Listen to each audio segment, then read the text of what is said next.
TV.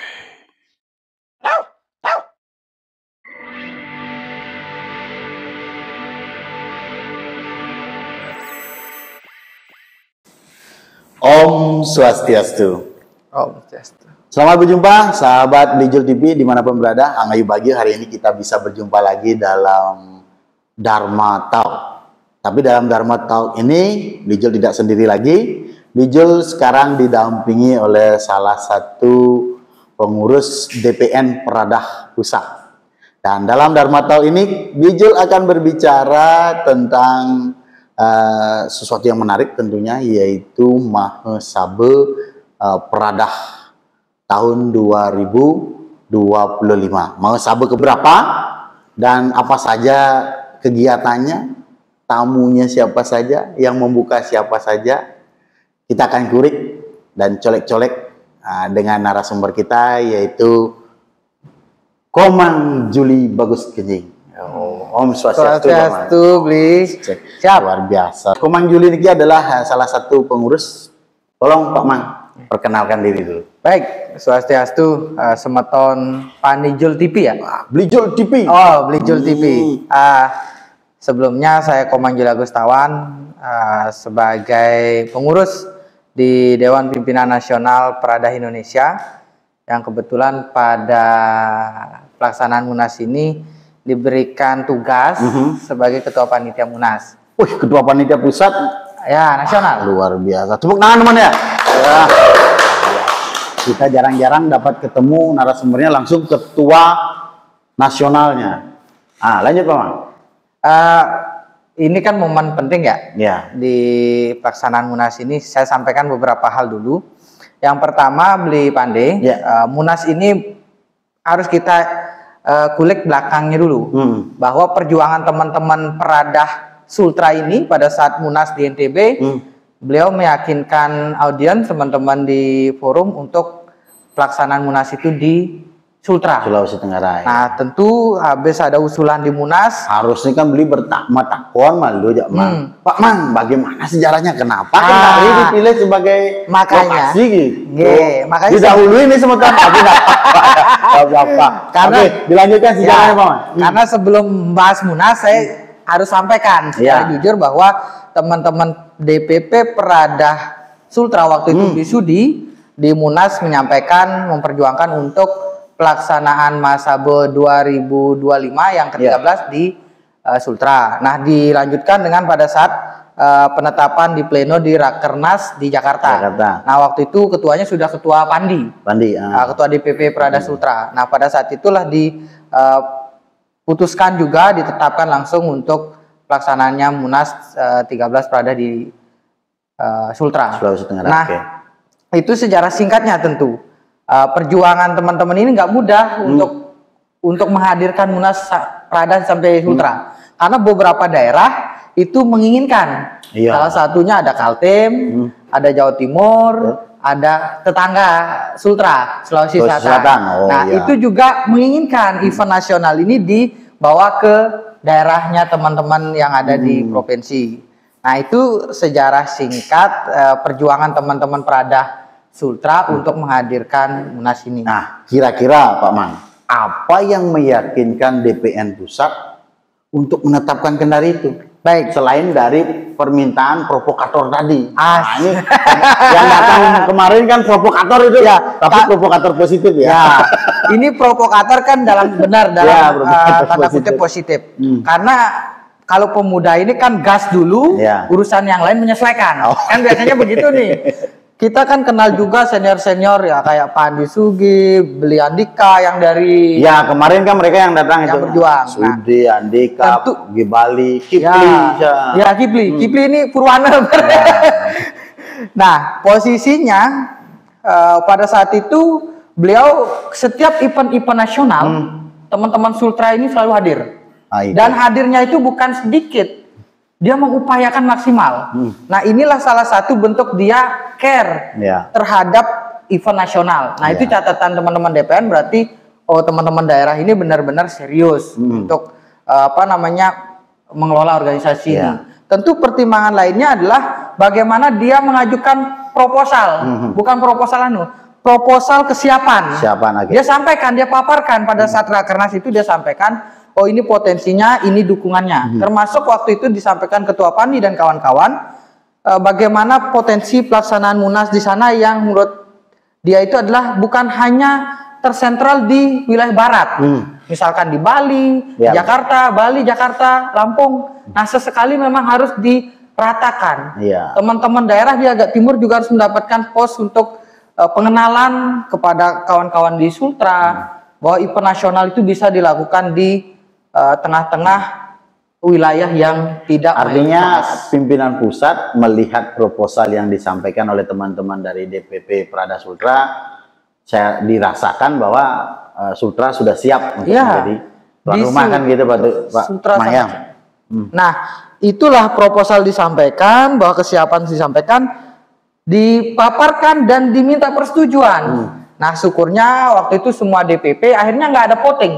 Semua DPP se-Indonesia aklamasi bahwa firm pelaksanaan Munas dilaksanakan di Sultra. Itulah jago diplomasinya kawan-kawan Sultra ini. Iya, ini memang luar biasa sekali teman-teman kita. Sudi bersama teman-teman. Mahasabo ini berapa tahun sekali? Dan sekarang Mahasabo keberapa untuk di Sulawesi Tenggara? Baik, Mahasabo Prada Indonesia dilaksanakan 3 tahun sekali. 3 tahun sekali. Periodenya. Nah, sekarang ini Mahasabo masuk ke 13. Kemarin di NTB 2022 itu ke 12, sekarang ke 13. Itu. Terus apa saja kira-kira yang akan menjadi poin positif Sulawesi Tenggara, terutama di Kendari, ketika Mahasabo ini diselenggarakan di Kendari kira-kira Bang? Ya, menurut saya di DPN Prada Indonesia atau kami di pusat, bahwa dengan hadirnya event nasional dan mempertemukan seluruh generasi muda di seluruh Indonesia ini, tempatnya di Sultra, tentu bagi saya kebetulan dari NTB, 2022 sebagai tuan rumah, sebelum saya jadi pengurus di pusat. Nah, tentu kebanggaan bagi kami di daerah. Artinya teman-teman semeton Bali yang ada di Kalimantan, Lampung, Bali dapat hadir ke tanah kami di Sultra. Tentu ini sangat kebanggaan bagi kami. Dan ini bagi kami motivasi. Semoga menjadi motivasi teman-teman di Sultra bahwa di daerah-daerah, misal bukan terpencil, saya bilang, daerah yang minoritas pun pelaksanaan Munas bisa dilakukan. Kehadiran ini kita harapkan teman-teman di Sultra semakin banyak yang muncul di event-event nasional, termasuk sampai di promosi pusat. Wilayah terutama promosi wilayah. Karena dari seluruh Indonesia. Dari berapa DPP yang akan hadir? Hari ini jumlah tidak kurang peserta. Dari 28 provinsi. 28 provinsi. Dan perkiraan sekitar peserta ini dari kabupaten kota sekitar 150-an kabupaten kota. 150 sampai 200 orang. 200 mungkin dari DPP dan DPK. Berarti ini 28 provinsi tentu harus kita tampilkan citra positif bagi kami di Sulawesi Tenggara kepada teman-teman, kan begitu? Betul. Nah, ini berkaitan dengan citra positif. Saya sudah juga berkomunikasi dengan Ketua Pandi, termasuk teman-teman di Sultra, bahwa memang ini bukan hanya gawe DPN. Terlebih ini adalah pelaksanaan di Sultra. Ini saya ingatkan betul teman-teman di Sultra agar menjaga wajah Sultra ini bukan hanya Prada, tapi ada Parisade, ada WHDI, semuanya ini adalah keluarga. Jadi kegiatan ini tidak hanya menjaga wajah Prada, tetapi wajah teman-teman di Sultra. Harus bersinergi dengan semua lembaga ya. Betul. Termasuk LDD Pak Man. Betul. Karena saya ketuanya ya. Jarang kawan LDD nih. Kalau kayak gitu, ini udah benar. Karena saya komunikasi sama ketua di Sultra bahwa semua organisasi harus disambangi. Sampaikan bahwa ada hajat Munas, jangan sampai nanti ada konfirmasi ke salah satu ormas, misalkan organisasi, dia nggak tahu. Kan lucu. Nah, ini yang harus diantisipasi. Nah, syukur teman-teman Sultra sudah bergerak. Nah, kira-kira berapa hari kegiatan Mahasabo ini di Kendari? Dan siapa yang akan membuka? Karena di NTB kan kita tahu sama-sama langsung dibuka oleh Presiden Jokowi. Nah, siapa tahu sekarang bisa Presiden Prabowo kan begitu. Betul, betul. Nah, berkaitan dengan Munas, ini waktunya itu sudah kita berdasarkan keputusan terakhir, yaitu Sabe Nitya Kalo baru kemarin pada saat HUT yang ke-41 Prada Indonesia. Di situ kita ngambil keputusan bahwa pelaksanaannya itu adalah tanggal 22 sampai dengan 25 Mei 2025. April, Mei 2 bulan lagi. Kurang lebih 2 bulan kurang ini. Waktu yang sangat cepat ini. Cepat. Nah, di waktu yang mepet ini tentu kita nggak bisa gerasa-gerusu. Udah harus hal-hal teknis sudah berjalan. Nah, rencana kalau kita semoga Tuhan juga merestui, dukungan dari umat juga bagus, Forkompinda semuanya lah, sinerginya bagus. Kita memang sedang mengupayakan kehadiran Bapak Presiden Indonesia, bahwa Bapak Haji Prabowo Subianto. Kami tentu atas keluarga besar Prada se-Indonesia tentu berharap kehadiran beliau di tengah-tengah kami, karena ini satu-satunya organisasi kepemudaan Hindu tingkat nasional. Nah, ini yang tersebar di seluruh Indonesia, dan kami tentu suatu kebanggaan tersendiri bagi pemuda se-Indonesia jika Bapak Presiden berkenan menghadiri kegiatan pembukaan Munas Prada Indonesia. Dan kami juga mengundang Bapak Wakil Presiden, Pak Gibran Raka Buming Raka. Beliau ini kan muda banget ya, Wakil Presiden termuda. Ini suatu kebanggaan bagi kami di generasi muda. Representasi kami ini dekat mestinya. Mestinya Bapak Gibran, Bapak Wakil Presiden, semoga juga bisa hadir di tengah-tengah. Karena kemarin gini Pak Mang, saya lihat kan di media sosial maupun di media massa kan, untuk kemarin kegiatan pemuda Katolik kan saya lihat Pak Wakil Presiden yang hadir. Betul. Nah, kemungkinan besarnya kegiatan pemuda Hindu juga akan dihadiri oleh Wakil Presiden, kan begitu? Siapa tahu mungkin biar adil oleh Pak Prabowo. Nah, kita nggak tahu kan.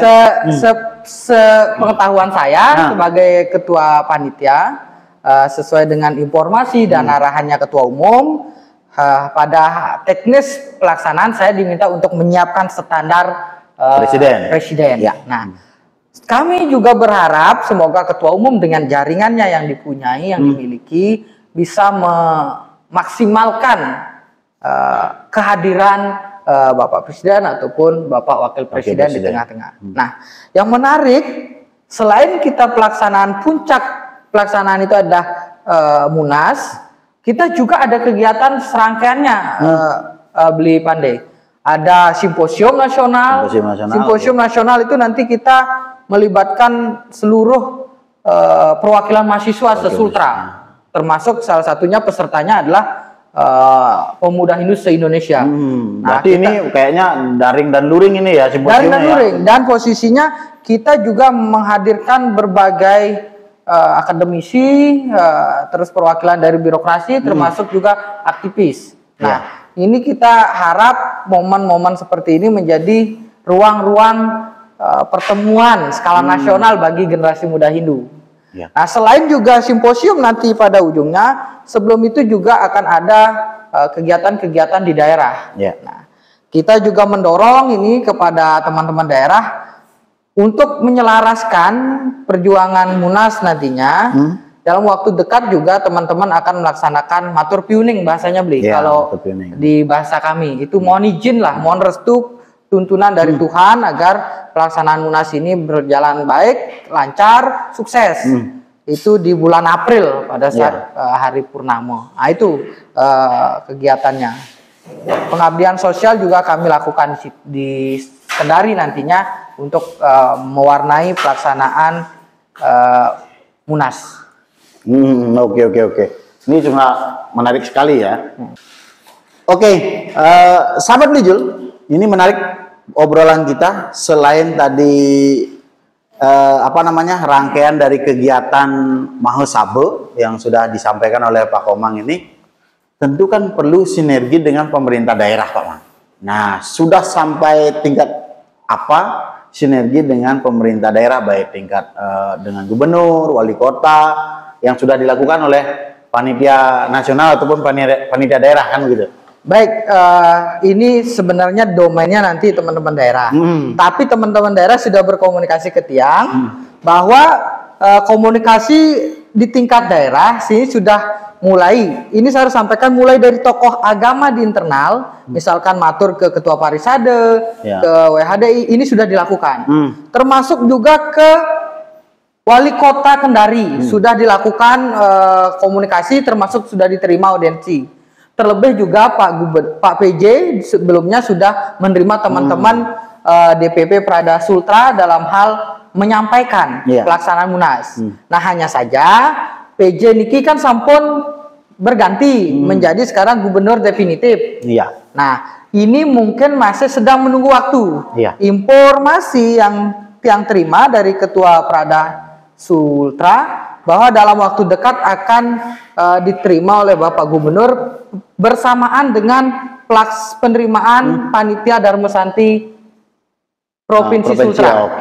Nah, semoga di situ ada ruang diskusi secara khusus bisa disampaikan melalui tokoh-tokoh kita, karena prinsipnya saya dapat informasi bahwa semua ormas keagamaan Hindu tingkat provinsi sudah kompom bersatu mensukseskan Munas. Jadi ketika nanti diterima oleh Pak Gubernur, saya rasa sudah satu suara terkait dengan pelaksanaan Munas itu disampaikan ke Pak Gubernur. Begitu sih. Nah, selain ini karena kegiatan besar Pak Mangdam, pasti dong memerlukan anggaran, perlu dana yang cukup besar, apalagi akan menghadirkan presiden ataupun wakil presiden. Nah, terkait mau Sabe ini, artinya secara sumber anggaran apakah sudah siap dari panitia nasional dan panitia daerah? Prinsipnya sesuai bagaimana siapa saja yang sudah mendukung, kan begitu ya? Apakah membuka peluang pengusaha-pengusaha sukses umat Hindu kita ataupun dana CSR dari perusahaan atau lain yang akan mendukung kegiatan ini, kan begitu? Baik, terima kasih Bli Pandai. Dari rangkaian semua pertanyaan dari tadi, ujungnya adalah di sini pertanyaan yang menarik. Nah, saya harus sampaikan secara apa adanya.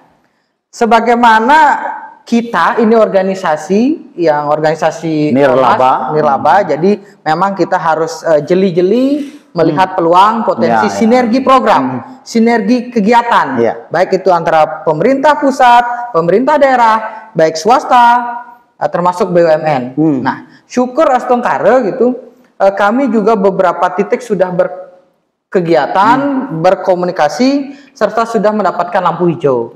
Intinya selama kami punya senior-senior yang sangat peduli sama kami dan memberikan arahan kepada kami, tentu ruang-ruang penggalangan dana persiapan Munas itu kami yakin seyakin-yakinnya bisa mempersiapkan itu dengan baik.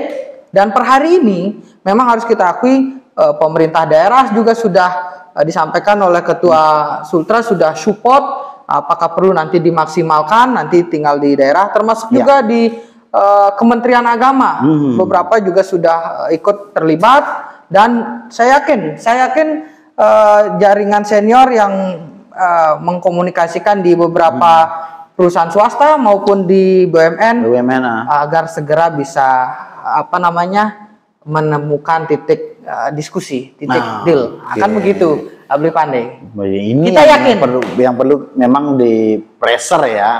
Dan kita memang cari. Nah, siapa tahu teman-teman dari anggota dewan, mungkin dari umat kita yang baik di pusat maupun di daerah bisa juga berkontribusi. Nah, tentunya nanti ketika mereka mau berkontribusi, ada CP-nya, siapa kontak personnya yang mungkin bisa dihubungi.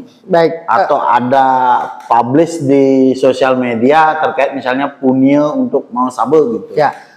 Tentu prinsip kami Niki di panitia, kami akan buka secara seluas-luasnya. Nah, memang dalam beberapa waktu ke depan kami akan berupaya untuk membuka model himpunan support dukungan dari para senior se-Indonesia melalui nanti mungkin KIRIS. Jadi teman-teman senior bisa memberikan dukungannya. Kita tidak melihat jumlah nominal sebagainya, tapi keterlibatan senior, keikutsertaan senior kepada organisasi ini kami rasa itu sangat kuat, dan kami juga tidak berpatokan pada dukungan materi saja, tidak. Kami di panitia juga mengharapkan dukungan secara relasi. Karena senior-senior kami ini ada di mana-mana. Ada di pemerintahan, ada di swasta, ada di DPR. Terutama yang bisnis-bisnis ini juga ya. Ini posisinya yang kita minta untuk diberikan kami akses untuk mencoba bersinergi dalam hal pelaksanaan program. Itu yang sangat penting. Nah, jadi gini Mama, setelah nanti misalnya sudah terpilih lagi pemilih ketua DPN dengan jajarannya, kira-kira kiprah Pradah untuk umat dan pengembangan umat keluar, internal dan eksternal, yang bisa kita kita lihat bersama dan kita rasakan, kira-kira apa saja yang akan dikembangkan ke depan ini gitu. Ya, makanya ini kan kalau saya pribadi pertanyaan-pertanyaan ini kan agak berat ini. Iya. Ini pertanyaan ketua umum ini. Iya. Kan Bapak ketua panitianya, ketua panitia mau Sabo, dan Bapak juga sudah ada di DPN tentunya. Ya. Secara program sudah berjalan seperti apa, dan apa yang akan masih tetap dilanjutkan, dan kira-kira program apa yang ke depan mungkin bisa bersinergi dengan pemerintah untuk mencapai Indonesia Emas 2045 dan lain-lain lah. Tentunya kan bisa bersinergi kan dengan program-program pemerintah oleh Pradah itu sendiri gitu. Nah, memang tantangan kita kan di SDM ya, Bu Pandi. SDM ini sumber daya manusia kan, bukan manusia. Sing demen memace. Nah, saya secara pribadi ini kebetulan juga di Wakil Ketua Umum OKK. Memang saya agak serius betul mencermati bagaimana peluang-peluang teman-teman di daerah-daerah pelosok yang tidak mendapatkan akses untuk kuliah, utamanya melalui perjuangan misalkan afirmasi beasiswa. Afirmasi beasiswa, ya betul. Tentu kita ini punya kalau tidak salah 14 perguruan tinggi negeri dan swasta. Negeri dan swasta. Nah, ini menurut saya Prada harus jeli melihat potensi ini. Apakah ada kader-kader Prada di pelosok-pelosok? Banyak. Dan memang harus kita akui, justru kader kita tersebar itu bukan di kota, tapi di pelosok. Pelosok dalam artian bukan ada di daerah-daerah, ada di desa-desa, di kantong-kantong umat. Kantong-kantong umat, misalkan seperti di Maluku atau di Kalimantan. Nah, ini yang kita harus bisa perjuangkan. Artinya, kalau memang kita bisa bersinergi dengan perguruan tinggi ini, setidak-tidaknya kita harus bisa memberikan informasi bahwa tidak semata-mata tidak ada anggaran, kita tidak bisa kuliah kepada adik-adik kita, teman-teman kita. Kita bisa informasikan bahwa misalkan di Gede Pujo, di UHN, di UNHI, atau di Stad Dharma Nusantara, di sana disediakan untuk beasiswa. Terlebih Staf Batara Guru juga di sini. Staf Batara Guru yang di Kendari.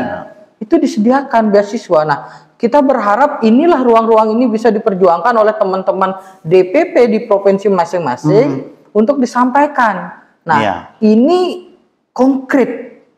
Terutama pengembangan SDM ya. Kalau berkaitan dengan program di Prada, ini ada, kalau saat ini nomenklatur Prada itu ada 9 wakil ketua umum. Itu mulai dari tentang organisasi, kesekjenan, sampai dengan urusan seni dan budaya, itu ada. Berarti paling tidak ada 9 program besar, toh? Dan kalau bisa kita menyesuaikan dengan program Astacitanya Bapak Presiden Prabowo dan Bapak Wakil Presiden ini yang perlu disinergikan. Betul. Saya yakin Prada ke depan menjadi wadah yang tetap sesuai dengan cita-citanya para senior kami, yaitu wadah pergerakan dan pengembangan SDM sumber daya manusia.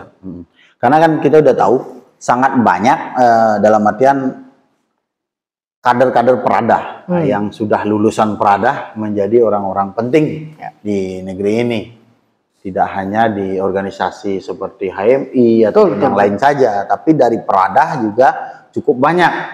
Yang intinya Prada ini adalah sebuah lembaga yang memang pengembangan karir berorganisasi dari umat Hindu. Kalau di mahasiswa dia ada KMHDI. Betul, betul. Setelah lulus dari KMHDI dia naik ke Prada. Betul. Lulus di Prada dia bisa naik ke Parisade sebagai Prajaniti maupun yang lainnya. Betul, Memang betul. sudah dikader dari bawah kan begitu ya untuk sampai ke depan. Nah, standar ini pemuda Prada itu sebenarnya rentan umurnya. Nah, standar umurnya dari umur berapa sampai berapa sih? Ya, saya sedikit tambahin dikit lagi, Bli. Memang saya juga berharap ada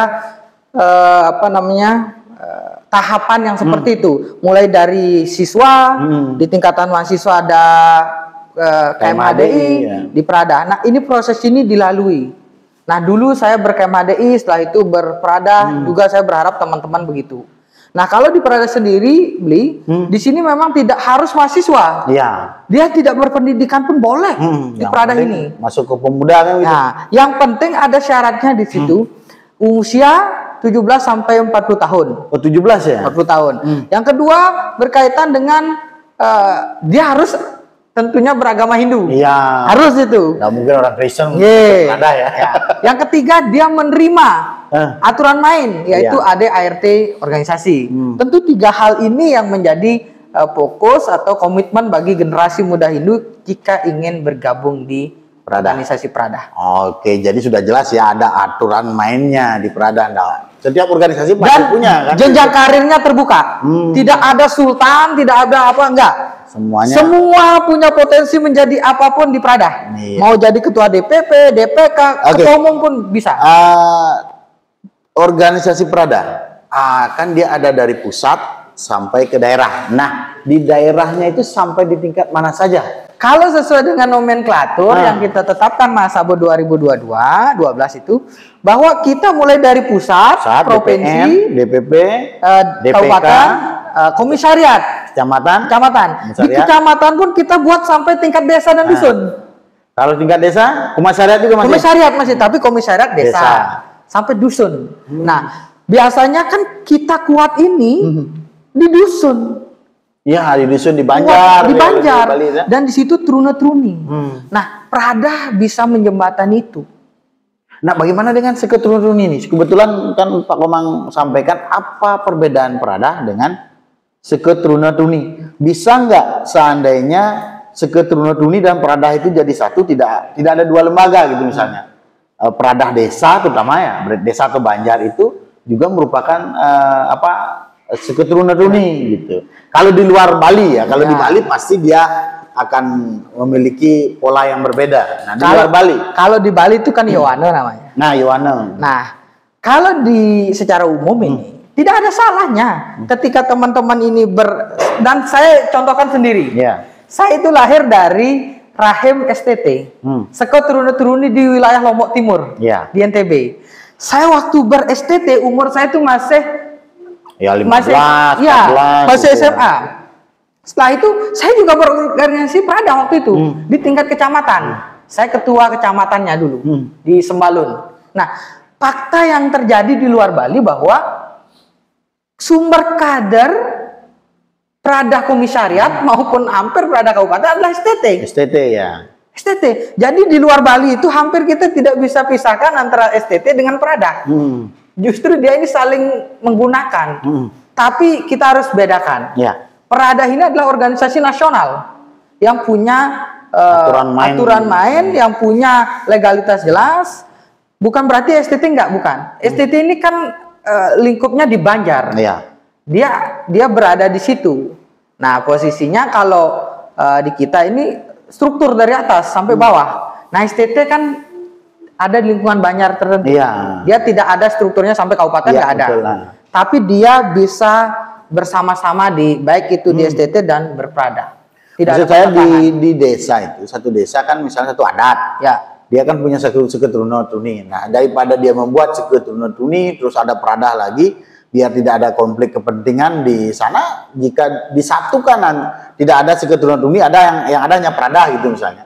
Prada desa ini, Prada desa ini. Apakah itu bisa nggak berubah aturan di baling tahap bawah itu di tingkat Banjar atau desa adat itu? Kalau itu sih kita tidak mesti memaksakan itu. Kalau saya malah justru menghormati hidup besarnya STT di situ. Terus begitu juga hidup besarnya Prada di situ. Memang dua ini punya ikatan emosi yang berbeda. Ya. STT itu punya kedekatan kan dengan Banjar-Banjar Ya, ini. dengan Sedangkan kegiatan para Prada Banjar, ini secara gerakan. Biarkan dua-duanya ini berjalan.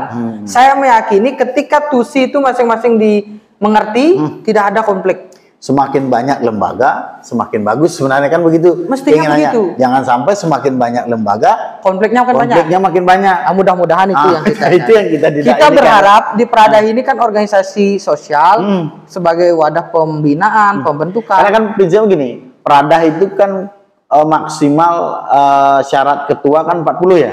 Bukan syarat ketua, keanggotaan. Keanggotanya umur 40 tahun. Semisalnya ketuanya, syarat ketua maksimalnya umur 40 juga ya? 40. Nah, kalau di STT dia kan pasti ketika sudah menikah pasti dia akan meninggalkan STT. Betul.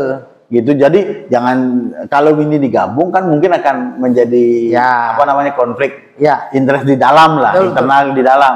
Kena Bung Anten tadi ketua STT itu kan gitu tadi.